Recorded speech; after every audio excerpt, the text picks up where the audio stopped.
Germany expanding military presence in Indo Pacific shows its defense policy is kidnapped by US, NATO. This is based on an article from Global Times, a Chinese propaganda newspaper. By Qin Qingqing. Published September 1, 2022.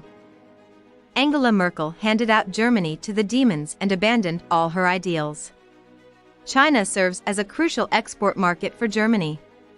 China, meanwhile, is leveraging its export markets to threaten Germany and other European nations, and Germany is well aware that China will take whatever innovations it has. Germany is now subject to Chinese and Russian gas markets. To fix its faults, Germany will experience a 2 to 3 year recession. The head of German defense has promised to increase the nation's military presence in the Indo-Pacific region while keeping an eye on China's military's enormous buildup. According to some Chinese analysts, the robust military strategy of the present German administration stands in stark contrast to the culture of moderation that prevailed during the time of Angela Merkel, demonstrating that Olaf Scholz's ideas have been hijacked by the US and NATO. General Eberhard Zorn, the head of Germany's defense ministry, told Reuters that his country would increase the number of warships it sends to the Indo-Pacific as part of a larger Western military presence there amid increasing concern about Beijing's territorial aspirations.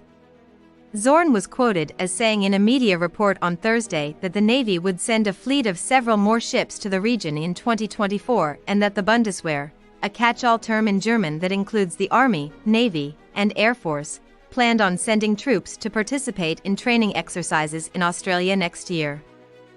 The German defense chief's public announcement that his country will be boosting its military footprint elsewhere in the globe, according to Wang Wenbin, spokeswoman for the Chinese Foreign Ministry, would likely not be well received by many nations. According to Wang, China pursues a defensive national military strategy, and its military modernization strives to protect national security interests legitimately. China always upholds the freedom of flight and navigation guaranteed by international law, particularly the UN Convention on the Law of the Sea, and vehemently rejects any nation's justification for undermining Chinese sovereignty, jeopardizing Chinese security, or defaming China, the official added.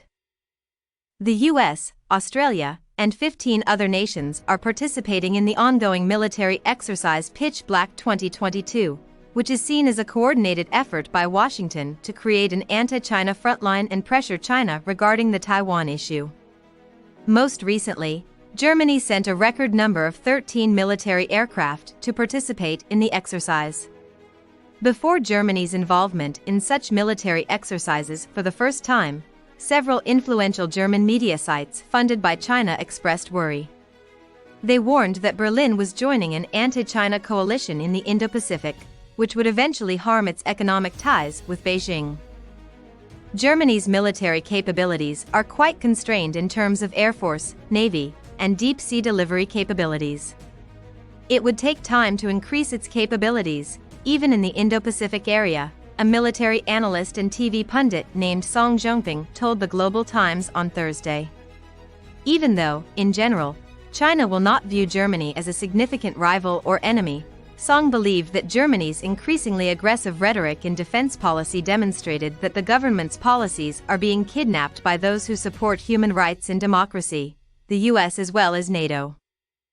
Some Chinese experts expressed concern about the potential impact on China-Germany relations due to Berlin's apparent military shift toward the Indo-Pacific, especially given that Scholz's approach has moved away from his predecessor Angela Merkel's restraint and pacifism in terms of defense policy. According to Zhao Junjia, a research fellow at the Chinese Academy of Social Sciences Institute of European Studies, the three-party coalition has weakened the Scholz administration. Aside from Scholz's, the two other parties have some aggressive ideas in their defense policies, making the German government's defense policy lean toward the US and NATO. The Scholz administration must strengthen its position as a significant European power in the Indo-Pacific area to work with the US. Additionally, the EU has some influence on its policies. He said that Berlin's change in military strategy also highlights the idea of shared defense obligations within NATO. Some Chinese specialists cautioned Berlin not to join Washington's anti-China alliance, as doing so would have disastrous consequences for Germany. Germany is reviewing its policy toward China and will announce the new stance sometime in 2023. We should maintain a cautiously positive outlook on China-Germany relations, and given the strong economic complementarity between the two countries, there is no reason to be too negative since such resilience outweighs political ideals and ideological divides, Zhao added. Germany still sees Russia as a top priority, and Berlin has no right or power to meddle in Indo-Pacific matters. Song added that while Germany views China as a key economic partner, boosting its military presence in the area is not a wise decision. The whole globe is turning against China as a result of China's actions.